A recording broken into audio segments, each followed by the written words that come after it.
बैठ रहे हैं, जैसे मैंने कि तीसरे माले पे जा करके देखा, वहाँ पे पानी टपक रहा है, पानी भरा हुआ है। सेकंड फ्लोर की भी स्थिति में बहुत अच्छी नहीं कह सकता हूँ कि मैंने खुद क्लासरूम में जा करके देखा जहाँ पे बच्चे बैठते हैं, वहाँ पे सीलन है, कमरों में प्रॉपर दरवाजे नहीं हैं, जालियाँ खुली हुई हैं। और जैसे बच्चों ने मुझे बताया कि रूम्स बहुत लिमिटेड हैं, स्ट्रेंथ ज़्यादा हो चुकी है पहले से यूपी बोर्ड की। एक एक क्लासेस में सर कंबाइंड क्लासेस चल रही हैं, चाहे वो साइंस के बच्चे हों। और सबसे बड़ा दिक्कत तो सर लेबोरेटरीज़ का है, क्योंकि एसएससी बोर्ड की अगर बिल्डिंग चलाने को दी गई है यूपी बोर्ड के लिए, तो वहाँ पे अभी भी लेबोरेटरीज़ में ताला लगा हुआ है। एक लैब के अंदर कंबाइंड में साइंस के स्टूडेंट बैठ करके प्रैक्टिकल्स करते हैं, और प्रैक्टिकल्स के भी संसाधन उपलब्ध नहीं कराए गए हैं। सबसे बड़ा सवाल तो मैं दो चीज़ें आपसे मैं पूछ लूँगा क्वेश्चन इसमें स्टेप बाय स्टेप। लेबोरेटरीज़ का इशू आया, जैसे आपने बोला कि प्लेग्राउंड्स में कोई रिस्ट्रिक्शंस नहीं है, आप परमिशन ले करके आप उधर जा करके इवनिंग में एक्टिविटीज़ हैं कर सकते हैं, बट वहाँ के बच्चों को इसकी कोई इन्फॉर्मेशन नहीं है।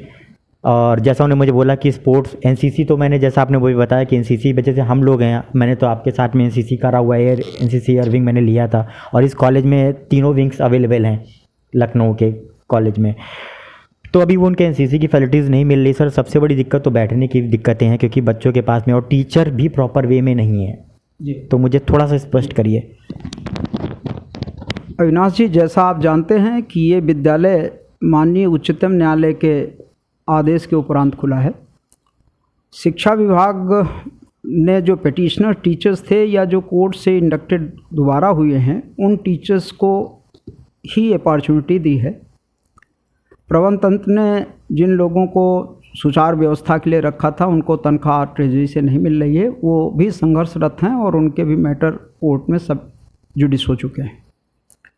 आप भी जानते हैं कि अगर फर्स्ट ईयर और सेकेंड ईयर पढ़ाने के लिए प्रवक्ता लेक्चरर की आवश्यकता होती है, वर्तमान स्थिति यह है कि हमको छोड़ करके और अनुपमा सिंह जो हिस्ट्री के लेक्चरर हैं उनको छोड़ करके science stream, physics, chemistry, maths, commerce हमारा सेल्फ फाइनेंस का सिस्टम है जिसमें मैनेजमेंट को ही करना होता है। इनमें कोई टीचर नहीं है।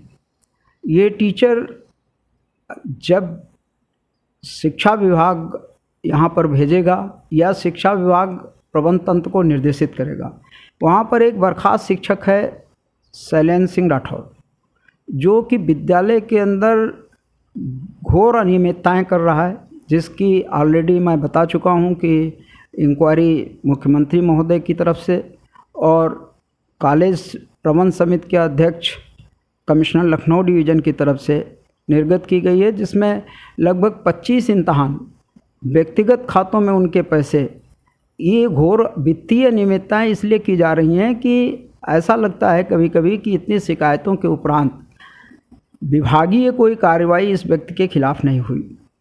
तो ये जितनी अव्यवस्थाएं हैं काफ़ी हद तक वहाँ से सीमित हैं।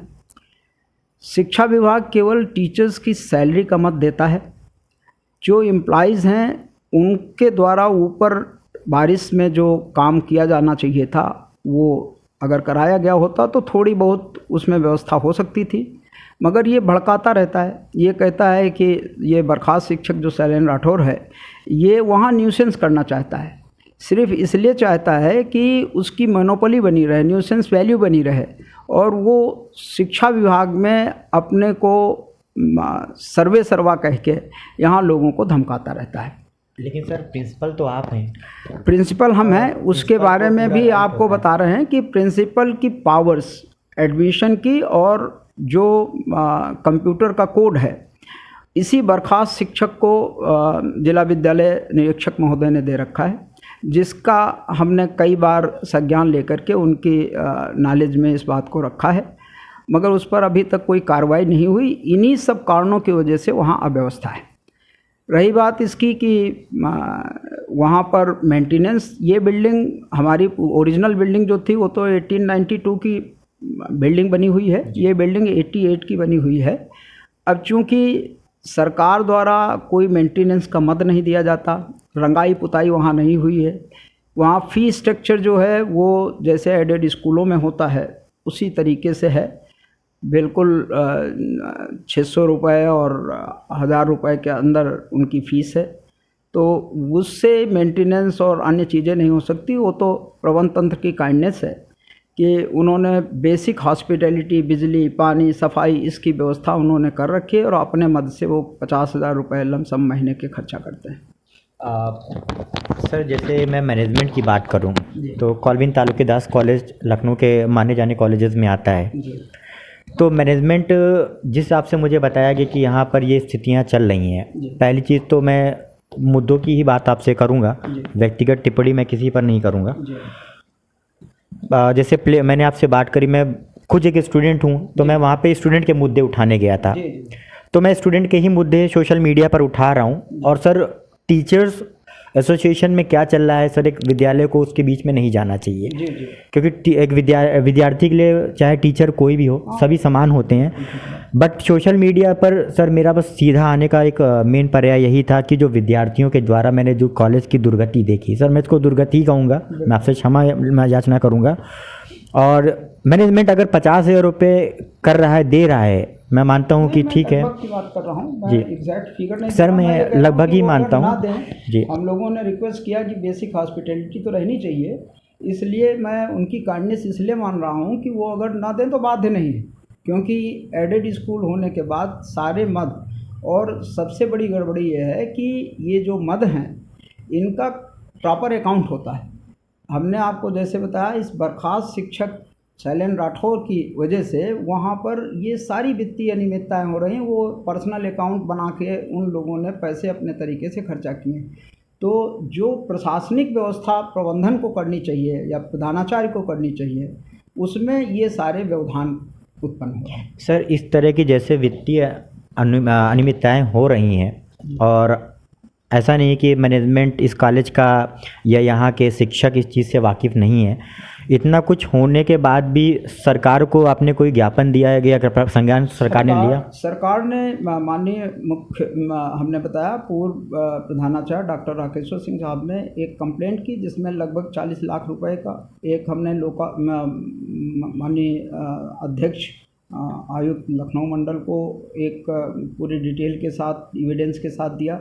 उस पर इंक्वायरी पेंडिंग है, मगर हमने जैसे पहले बताया कि इंक्वायरी पेंडिंग है। अब आवश्यकता इस बात की है कि अगर इसमें विजिलेंस जांच की दरखास्त की जाए तो हमको लगता है कि दूध का दूध, पानी का पानी हो जाएगा। सर 2-4 क्वेश्चन आपसे और मैं करूंगा, क्योंकि आप ही सर सब चीज़ें मुझे आपसे ही पूछनी है, क्योंकि मेन आप ही हैं।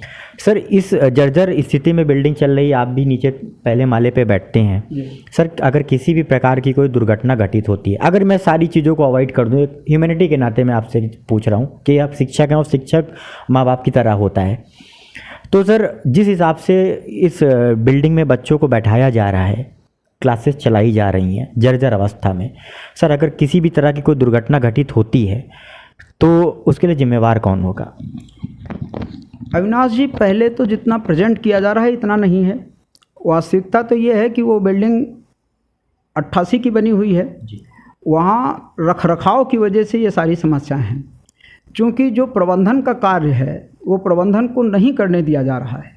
वो शिक्षा विभाग ने बर्खास्त शिक्षक शैलेंद्र राठौर को नेतृत्व दे करके 2-3 लोगों की समिति बना दी है, और जो कॉलेज मद में पैसे लिए जाते हैं वो भी उन्हीं लोगों के पास हैं। तो ये रखरखाव की जिम्मेदारी आज वर्तमान स्थिति में उन्हीं की बन जाती है, जब वो प्रबंध समिति को या प्रधानाचार्य को काम करने से रोकते हैं या नहीं करने देते। अब रही बात इसकी कि इसके लिए कोई कठोर कदम क्यों नहीं उठाया गया। कॉलविन तालुकदास कॉलेज एक प्रतिष्ठित संस्था है, कोर्ट के आदेश पे इसको खोला गया है। स्वाभाविक रूप से शिक्षकों का और विद्यार्थियों का, गार्जियंस का, सभी का हित ध्यान में रखा गया है। ये भी समझने की बात है कि ऊपर के क्लासेस जो फर्स्ट ईयर सेकेंड ईयर, जब उसमें कोई शिक्षक नहीं है तो शिक्षा विभाग ये कैसे मान के चल रहा है कि वहाँ विधिवत पढ़ाई हो सकती है। तो जब विधिवत व्यवस्थाएं नहीं की जा रही हैं तो स्वाभाविक रूप से इसी तरह के जो खराब काम करने वाले बर्खास्त शिक्षक लोग हैं, बर्खास्त शिक्षक है, लोग शिक्षकों को नहीं कह सकते, वो व्यक्ति जो है वो मैनिपुलेट कर सकता है, चीज़ें कर सकता है। हमने आपको बताया कि लगभग 25 इम्तहान कराए, और एक इम्तहान में करीब करीब एवरेज 70-80 हज़ार रुपये मिलते हैं, जिसमें कॉलेज मेंटेनेंस के मिलते हैं, कॉलेज फर्नीचर के मिलते हैं। अब शिक्षा विभाग इनसे पूछ सकता है कि ये सब पैसा कहाँ चला गया। व्यक्तिगत अकाउंट में लोगों ने पैसे डाल लिए, जिसकी इंक्वायरी ऑलरेडी पेंडिंग है। तो अगर ये जो धन आता तो 50 लाख रुपया हो जाता, कम से कम 10 लाख रुपए तो होते, 5 लाख रुपए मेंटेनेंस में अगर लगा दिए गए होते तो सारी व्यवस्था ठीक हो गई होती। तो सरकार जो मद नहीं जिन मद में देती है, जो बे करने का तरीका तो यही हो सकता है कि विद्यालय के अंदर अन्य मदों से धन अर्जित किया जाए और उसकी मेंटेनेंस की जाए। तो ये सारी दिक्कतें हैं जिसकी वजह से ये दिक्कत है। और आपने संज्ञान में दिया है तो स्वाभाविक रूप से मेरे संज्ञान में है भी, मगर अब वही है कि हाथ जब बंधे होते हैं तो लिखा पढ़ी ही की जा सकती है। वो ऑलरेडी उच्च अधिकारियों को और अपने प्रबंधन को मैं बता चुका हूँ। सर मैं इसको स्टॉप करूँगा, एक क्वेश्चन आपसे भी मैं करता हूँ।